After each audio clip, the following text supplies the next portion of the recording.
Hello students, chemical kinetics की इस lecture series में आज हम करने जा रहे हैं हमारा next topic that is the effect of temperature on rate of reaction.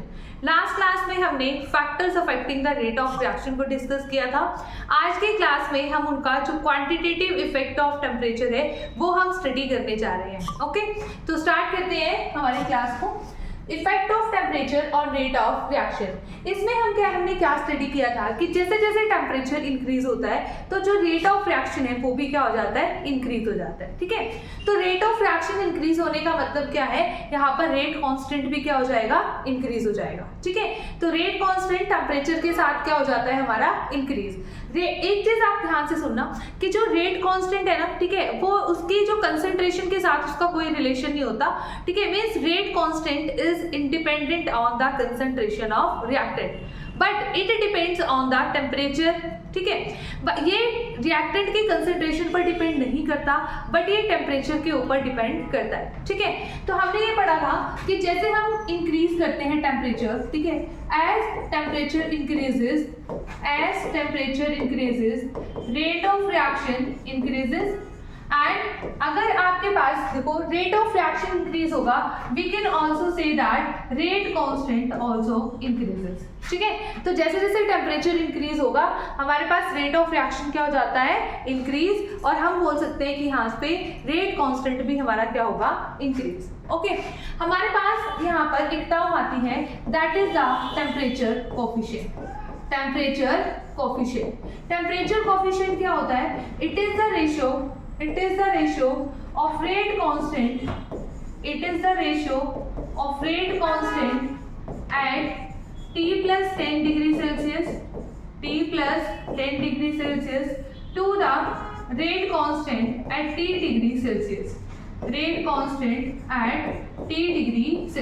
ठीक है, मतलब क्या हुआ, हम ये कहते हैं कि अगर हम टेम्परेचर 10 डिग्री से राइज करें तो हमारे पास जो रेट कांस्टेंट है वो ऑलमोस्ट क्या आ जाता है, डबल आ जाता है। ठीक है, जो रेट ऑफ रिएक्शन है वो ऑलमोस्ट क्या हो जाएगा, डबल हो जाएगा। ठीक है, तो हम यहाँ पर कहते हैं इसकी वैल्यू यहाँ पर क्या आएगी, नियरली इक्वल टू 2। ठीक है, ये 2 और 3 के बीच में लाई करती है वैल्यू। तो हम क्या देखते हैं कि जैसे जैसे टेम्परेचर इंक्रीज होगा हमारे पास यहाँ पर रेट कांस्टेंट क्या होगा, इंक्रीज। और यहाँ पर कितना टेम्परेचर इंक्रीज करने से कितना रेट ऑफ रिएक्शन हमारा इंक्रीज होगा, अगर हम 10 डिग्री सेल्सियस से टेम्परेचर को राइज करें तो हमारे पास जो रेट ऑफ रिएक्शन है वो क्या हो जाता है, ऑलमोस्ट डबल। ठीक है, मैंने एग्जैक्ट डबल नहीं कहा, यहाँ पर ऑलमोस्ट क्या हो जाता है, डबल, 2 टाइम्स। ठीक है, तो ये तो हम बात करते हैं क्वालिटेटिवली। ठीक है, क्वालिटेटिवली हमने ये चीज यहाँ पर बोल दी कि जैसे जैसे टेम्परेचर इंक्रीज होगा वैसे वैसे हमारा जो रेट ऑफ रिएक्शन है वो भी क्या हो जाएगा, इंक्रीज हो जाएगा।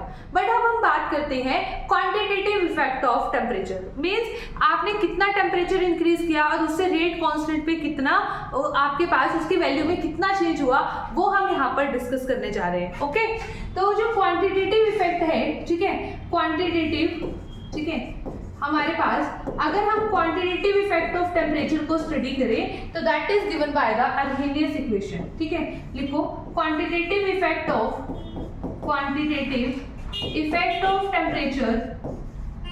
of temperature is given by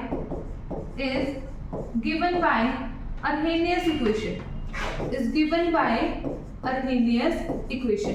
ठीक है, अब हम बात करते हैं कि ये अर्हेनियस इक्वेशन क्या है। ठीक है, और हम इसके हेल्प से इफेक्ट ऑफ टेम्परेचर को हम कैसे स्टडी कर सकते हैं। राइट, हमारे पास आ जाएगी अर्हेनियस इक्वेशन। ठीक है, तो सबसे पहले अर्हेनियस इक्वेशन आपको पता होनी चाहिए क्या होती है। अर्हेनियस इक्वेशन हमारे पास होती है K is equal to A into e की पावर माइनस EA अपॉन में RT। Right, where K is our, जो हमारे पास जो K है वो हमारा क्या है, रेट कांस्टेंट। K क्या है हमारा, रेट कांस्टेंट। A हमारा क्या है, A को हम बोलते हैं अर्हेनियस फैक्टर। देखो अर्हेनियस इक्वेशन है ना, तो A को क्या बोला जाता है, अर्हेनियस फैक्टर।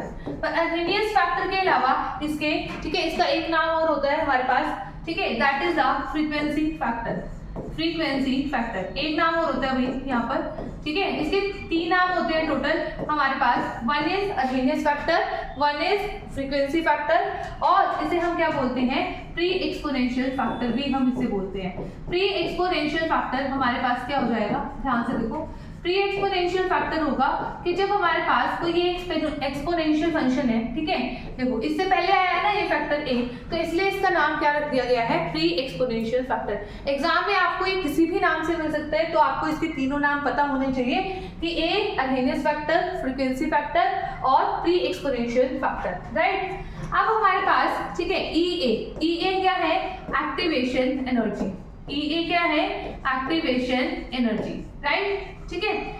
अब जो एक्टिवेशन एनर्जी हमारे पास क्या होती है, एक्टिवेशन एनर्जी की हम कंप्लीट डिस्कशन करेंगे हमारी नेक्स्ट वीडियो में, जहां पर हम डिस्कस करेंगे कोलिजन थ्योरी को, ठीक है। वहां पर मैं आपको with graph for reversible reaction, ठीक है, तो सबके लिए मैं आपको वहां पर 1 स्टेप रिएक्शन, 2 स्टेप रिएक्शन, इन सबके लिए मैं आपको एक्टिवेशन एनर्जी को वहां पर डिटेल में समझाऊंगी, okay.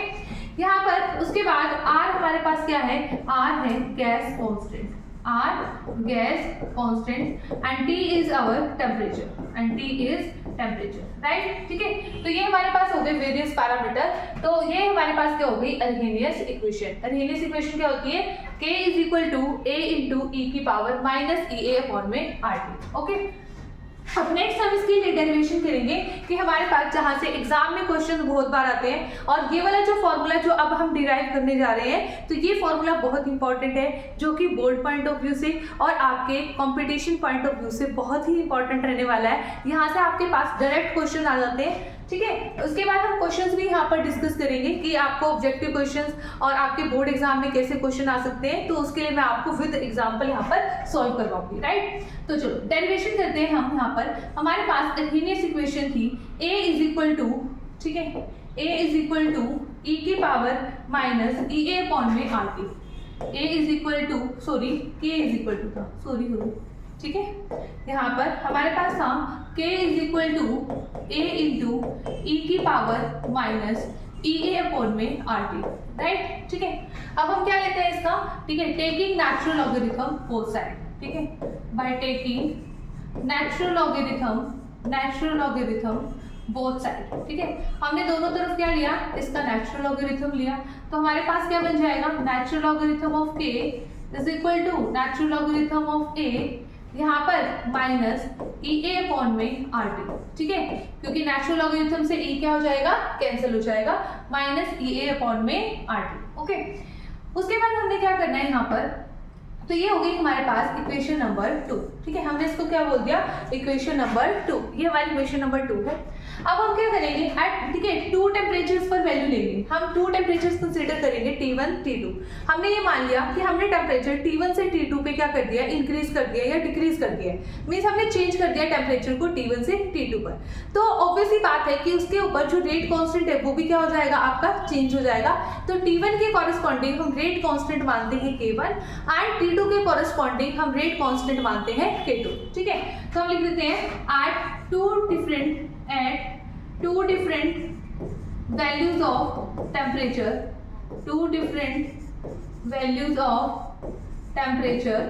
that is T1 and T2, ठीक है, and K1 and K2 are rate constant respectively, ठीक है। तो यहाँ पे हमने क्या किया, हमने 2 टेम्परेचर्स की वैल्यू मानी T1 एंड T2। तो यहाँ पर हमारे पास इक्वेशन नंबर 2 क्या हो जाएगी, इक्वेशन नंबर 2 एट T1 हम क्या लिख सकते हैं, ln of K1 is equal to ln of A। देखो A तो हमारे पास एक कांस्टेंट है, अर्हेनियस फैक्टर है, ये चेंज नहीं होगा, एक सेम रिएक्शन के लिए ये चेंज नहीं होगा, ठीक है। यहाँ पर देखो 2 डिफरेंट रिएक्शंस नहीं हो रही, एक ही रिएक्शन हो रही है, जस्ट हमने क्या किया है, उसके अंदर टेम्परेचर को चेंज किया है, ठीक है। ऐसा नहीं किया कि हमारे पास, ठीक है, हमने कोई दूसरी रिएक्शन की है, दूसरी रिएक्शन नहीं की, एक ही रिएक्शन है। एक रिएक्शन सपोज करो आप पहले करवा रहे हो 30 डिग्री सेल्सियस पर, फिर आपने उसी रिएक्शन को किस पे करवाया, 50 डिग्री सेल्सियस पर करवाया, ठीक है। तो वो हमारे पास वैल्यू है T1 एंड T2 की, राइट।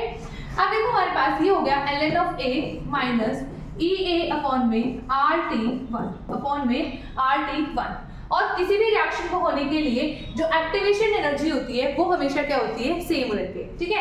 ऐसा नहीं होगा कि जैसे टेम्परेचर हमारा इंक्रीज होगा तो एक्टिवेशन एनर्जी भी इंक्रीज हो जाएगी, ठीक है, ऐसा नहीं होता। तो यहाँ पर EA अपॉन में RT1, ठीक है।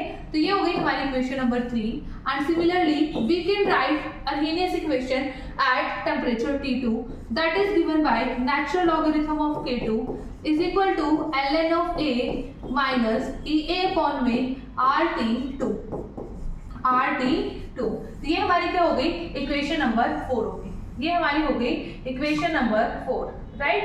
अब इक्वेशन नंबर 4 के बाद हम क्या करते हैं, 4 और 3 को क्या कर देते हैं, माइनस कर देते हैं, ठीक है। सब्ट्रैक्ट इक्वेशन 3 फ्रॉम 4, ठीक है। इक्वेशन 3 को हमने इक्वेशन 4 में से क्या कर दिया, सब्ट्रैक्ट कर दिया, ठीक है।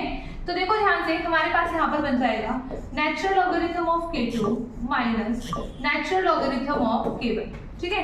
अब देखो 4 में से इसको माइनस किया तो natural logarithm of a minus natural logarithm of a आपस में क्या हो जाएंगे, कैंसिल हो जाएंगे, ठीक है। अदरवाइज मैं लिख के देती हूँ उसको भी, नेचुरल लॉगरिथम ऑफ a 4 में से माइनस किया ना, माइनस EA अपॉन में RT2, इसमें से हमने क्या माइनस कर दिया, minus equation 3 ln of a minus EA upon में RT1, राइट।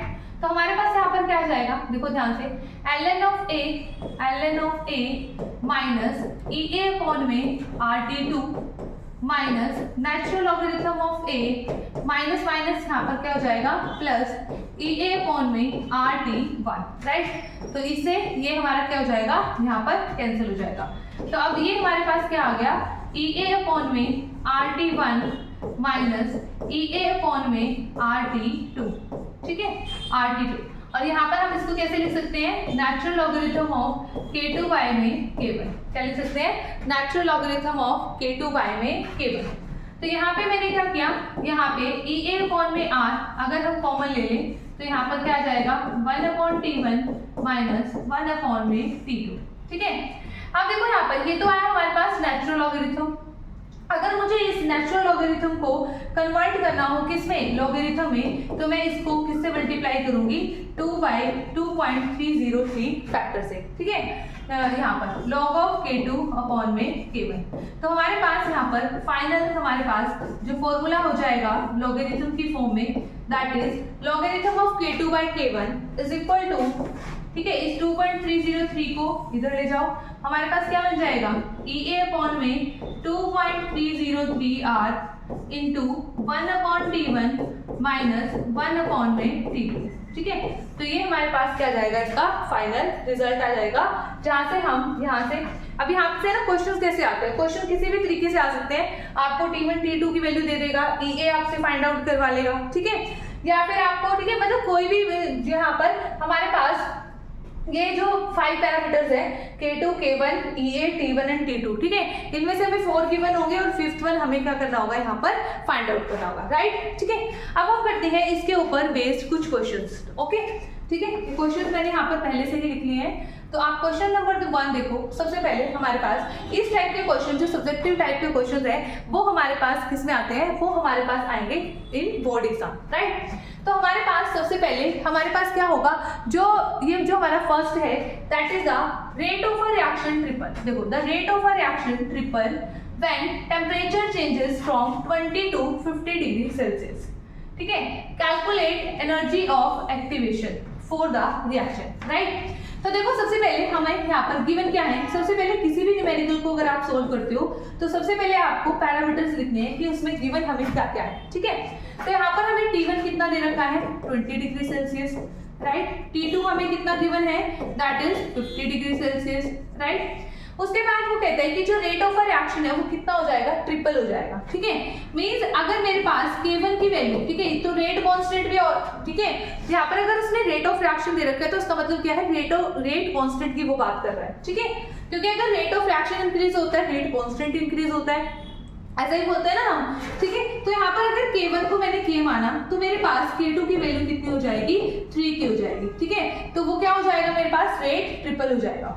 और हमें अब क्या फाइंड आउट करनी है, एक्टिवेशन एनर्जी। तो देखो, यहाँ पर हमें 4 पैरामीटर्स गिवन है और हमारे पास फॉर्मूला क्या था, logarithm of k2 by k1 is equal to EA upon में 2.303 R इंटू में 1/t1 माइनस 1/t2, राइट। यहाँ पर इसकी वैल्यूज पुट करो, ठीक है। मैं आपको ये सजेस्ट करूंगी कि आप क्या करो, आप इस फॉर्मूले में सारी वैल्यूज पुट करो, खुद से इसका आंसर फाइंड आउट करो एंड देन फिर मैच करो कि क्या आपका आंसर इसके साथ सेम आए, ओके। तो यहाँ पर हमारे पास हम लिख देते हैं 3k ओवर में k, राइट, ठीक है। EA हमें फाइंड आउट करना है, 2.303, ठीक है, R की वैल्यू 8.314, ठीक है, जूल पर केल्विन। आपको हमेशा देखनी है जो इसकी वैल्यू होती है, देखो यहाँ पर गिवन भी है आपको, अदरवाइज अगर गिवन भी नहीं है, ठीक है, तभी आपको इसकी यूनिट्स पता होनी चाहिए, ठीक है। रीजन भी क्योंकि अगर ये जूल पर केल्विन में ले रही हो तो टेम्परेचर भी आपको किस में लेना है, केल्विन में लेना है, ठीक है। तो यहाँ पर टेम्परेचर हमारे पास T1 20 डिग्री सेल्सियस है, अगर हम इसे केल्विन में चेंज करेंगे तो हमारे पास कितना आ जाएगा 293, ठीक है, 273 ऐड करेंगे तो कितना आ जाएगा 293। उसके बाद 273, ठीक है, अगर हम ऐड करें 50 में तो हमारे पास कितना आ जाएगा 323, ठीक है, कितना आ जाएगा 323। यहाँ पर हमारे पास कितना है लॉगरिथम ऑफ 3 जिसकी वैल्यू होती है 0.4771, राइट। और यहाँ पर EA अपॉन में 2.303 इंटू 8.314, राइट, इंटू 1/T1, ठीक है, आप इसको सॉल्व कर लेना, 1/T1 माइनस 1/में T2, राइट, ठीक है। जब हम इन सभी फैक्टर्स को यहाँ पर पूरे फैक्टर को सॉल्व करेंगे और हमारे पास अगर हम देखेंगे एक्टिवेशन एनर्जी की वैल्यू तो हमारे पास वो आएगी, दैट इज, ठीक है, 288 288 11 288 11.8 जूल पर मोल, ठीक है, कितनी आएगी 288 11.8 जूल पर मोल, ठीक है। अगर किलो जूल में आपको निकालना है तो इसको क्या कर दो, डिवाइडेड बाय में 1000, किलो जूल में आपका आंसर आ जाएगा 2.881 किलो जूल पर मोल, ठीक है। तो आप इसको यहाँ पर क्या कर सकते हो, इसे यहाँ पर आप कैलकुलेट कर सकते हो और अपना आंसर चेक कर सकते हो कि हमारा आंसर करेक्ट आया है या नहीं आया, ओके। चलो अब हम नेक्स्ट मूव करते हैं हमारे नेक्स्ट क्वेश्चन पर, ठीक है। तो नेक्स्ट क्वेश्चन हमारे पास क्या है, देखो, in a Arrhenius equation a certain reaction the value of A and EA are, ठीक है, वैल्यू ऑफ A क्या है हमारा Arrhenius वेक्टर, A की वैल्यू हमें गिवन है, EA की वैल्यू हमें गिवन है, कहते हैं at what temperature the reaction will have specific rate constant this, ठीक है, और हमें रेट कांस्टेंट की वैल्यू भी गिवन है, ठीक है। अब अगर आप ध्यान से देखोगे यहाँ पर आपको कोई 2 वैल्यूज ऑफ टेम्परेचर गिवन नहीं है, ठीक है, इट मींस आपके पास जो 2 टेम्परेचर वाला फॉर्मूला है वो आपके पास नहीं यहाँ पर यूज होगा। यहाँ पर कौन सा फॉर्मूला यूज होगा, हमारे पास डायरेक्ट जो अर्हेनियस इक्वेशन होती है वो हमारे पास यहाँ पर यूज होगी, राइट, ठीक है। तो आपको ये देख लेना है, अगर, ठीक है, यहाँ पर देखो रेट कांस्टेंट की वैल्यू A की गिवन है ना आपको, तो आपके पास लॉगरिथम ऑफ K2/K1 वाला फॉर्मूला यहाँ पर यूज नहीं होने वाला है। डायरेक्ट जो अर्हेनियस इक्वेशन है that is K = A into E की पावर माइनस EA अपॉन में RT, ये हमारे पास यहाँ पर क्या होगा, यूज होगा, ठीक है।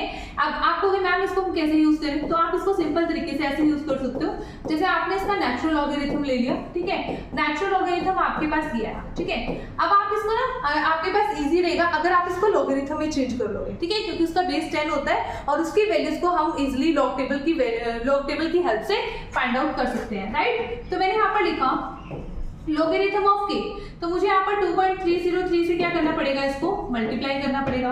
यहाँ पर भी मुझे लॉगरिथम बनाना है तो 2.303 यहाँ पर क्या लिखूंगी, log of A minus EA upon में RT, ठीक है। अब मैंने क्या किया, इस पूरी इक्वेशन को ना मैंने, ठीक है, इसको थोड़ा सिंपल बनाने के लिए 2.303 से क्या कर दिया, डिवाइड कर दिया।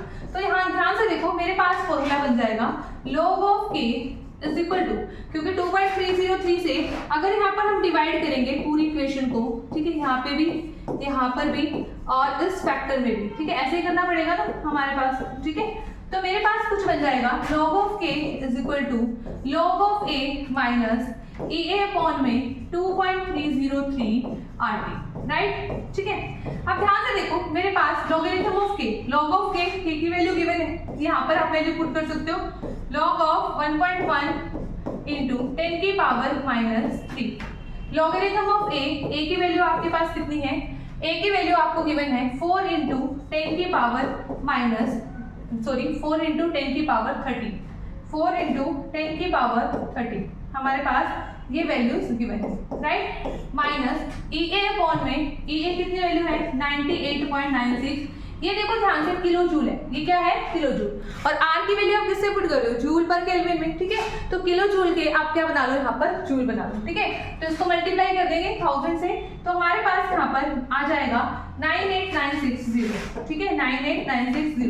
ये आपको यहाँ पर मिस्टेक नहीं करनी है, 98960 दैट इज जूल पर मोल, ठीक है क्या हो जाएगी जूल पर मोल, ठीक है।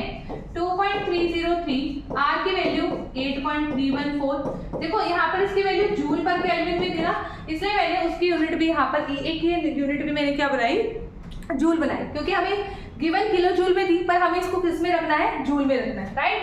एंड टेम्परेचर हमारे पास कितना है, टेम्परेचर एट व्हाट टेम्परेचर हमसे पूछा गया है, ठीक है। हमें क्या करना है यहाँ पर T की वैल्यू को फाइंड आउट करना है, ठीक है।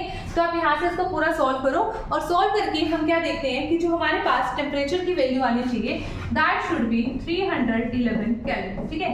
जो यहाँ से इसको सॉल्व करके आंसर आएगा ना वो किस में आएगा केल्विन में आएगा, ठीक है। तो जो यहाँ से पूरी वैल्यू सॉल्व करके आपके पास आंसर आएगा वो किस में आना चाहिए केल्विन में आएगा, और वो आंसर कितना आना चाहिए 311 केल्विन, ओके। तो आप ये यहाँ से इस तरीके से फाइंड आउट कर सकते हो। नेक्स्ट क्वेश्चन हमने कुछ लिए हैं हमारे एमसीक्यू क्वेश्चंस, ठीक है, जो जिनके चांसेस होते हैं एग्जाम में आने के। हमारे पास क्वेश्चन है rate of reaction increases with temperature, ठीक है। हम कहते हैं कि जो रेट ऑफ रिएक्शन है ना वो इंक्रीज हो जाता है, ठीक है। वो कहते हैं कौन सी रिएक्शन के लिए इंक्रीज हो जाता है, of any reaction, exothermic reaction, endothermic reaction, of not, ठीक है। बताओ जो रेट ऑफ रिएक्शन है अगर हम टेम्परेचर इंक्रीज करेंगे तो कौन सी रिएक्शन का इंक्रीज होगा, वो पूछ रहा है कि एंडोथर्मिक रिएक्शन का होगा, एक्सोथर्मिक रिएक्शन का होगा, या फिर हमारे पास किसी भी रिएक्शन का नहीं होगा। भाई इसमें हमने कोई एक्सोथर्मिक एंडोथर्मिक वाला कॉन्सेप्ट कुछ नहीं होता, मतलब वो किसी भी रिएक्शन का इंक्रीज हो जाता है, ठीक है। चाहे वो एक्सोथर्मिक रिएक्शन हो चाहे वो एंडोथर्मिक रिएक्शन हो, हमारे पास रेट ऑफ रिएक्शन क्या हो जाएगा, हर एक रिएक्शन का इंक्रीज होगा ऑन इंक्रीजिंग टेम्परेचर, राइट। उसके बाद क्वेश्चन नंबर 4 है a large increase in the rate of reaction for a rise in temperature is due to, ठीक है।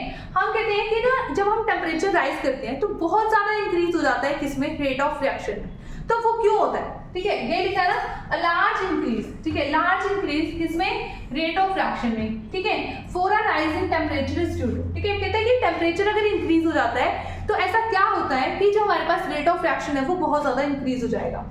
फर्स्ट उसने दिया है increase in the number of collision, वो कहते हैं कि जितना ज्यादा टेम्परेचर होगा उतना ही जो कोलिजन है वो ज्यादा हो जाएगा। Second the increase in the number of activated molecules, see the shortening of mean free path and the lowering of activation energy. ये हमारे पास आंसर्स नहीं होंगे भाई, ठीक है। हमारे पास इनका जो मेन कॉन्सेप्ट है वो क्या होगा, the increase in the number of activated molecules, ठीक है। नंबर ऑफ एक्टिवेटेड मॉलिक्यूल्स जितने ज्यादा बनेंगे उतना ही ज्यादा हमारा क्या हो जाएगा, यहाँ पर रेट ऑफ रिएक्शन हो जाएगा, राइट। उसके बाद हमारे पास नेक्स्ट एंड लास्ट क्वेश्चन आता है, कहते हैं द रेट कांस्टेंट के activation energy frequency factor of a chemical reaction at 25 degree Celsius are this, ठीक है। यहाँ पर ये वैल्यू आपको दे रखी है, ठीक है, respectively the value of rate constant at t tends to infinity is, ठीक है। हमें रेट कांस्टेंट की वैल्यू हमें फाइंड आउट करनी है, तो देखो हमारे पास हम अर्हेनियस इक्वेशन लिखेंगे, ठीक है। हमें सभी पैरामीटर्स की वैल्यू हमें गिवन है, पर एक चीज ध्यान से देखो, तुम्हारे पास है ना उसने क्या दिया है, ठीक है, आपको उसने t इंफिनिटी दे दिया है, आपको उसने t क्या दे दिया है, इंफिनिटी। देखो अब यहाँ से a इंटू ई की पावर माइनस ई ए अपॉन में आर, ठीक है। पहले आप t को ही सॉल्व करो, ठीक है। आपको कोई यहाँ पर ई ए आर इनकी वैल्यू पुट करने की भी जरूरत नहीं है, ठीक है। अब देखो यहाँ पर आर 1 अपॉन इन्फिनिटी कितना होता है, 0 होता है, ठीक है। और e की पावर माइनस 0, e की पावर 0 कितना हो जाएगा, 1 होता है, ठीक है। e की पावर 0 मेरे पास क्या होता है, 1, ठीक है। e की पावर 0 हमारे पास क्या होता है, 1। इसका मतलब हमारे पास रेट कांस्टेंट किसके इक्वल आ गया, अर्हेनियस फैक्टर के, ठीक है। रेट कांस्टेंट किसके इक्वल आ गया, अर्हेनियस फैक्टर, या फिर इसका दूसरा नाम क्या है, फ्रीक्वेंसी फैक्टर, ठीक है। तो अब यहाँ पर देख लो rate constant, activation energy, frequency factor. Frequency factor इनके लिए वैल्यूज क्या क्या गिवन है, ठीक है। ये है रेट कांस्टेंट के लिए, ये है एक्टिवेशन एनर्जी, और ये हमारे पास किसकी वैल्यू है, यहाँ पर हमारे पास ये फ्रीक्वेंसी फैक्टर की वैल्यू है, ठीक है। तो इसका मतलब यही हमारा क्या होगा, आंसर होगा। तो ऑप्शन देखो, ऑप्शन में 6 × 10 की पावर 14 कहाँ पर है, ऑप्शन नंबर बी, ठीक है। तो हमारा इसका आंसर क्या जाएगा, option number B. Okay students, I hope so आपको यहाँ पर जो इफेक्ट ऑफ टेम्परेचर है, quantitative effect of temperature on rate of reaction, ये आपको समझ में आया होगा, ठीक है। तो मिलते हैं फिर हम नेक्स्ट वीडियो में। Thank you so much.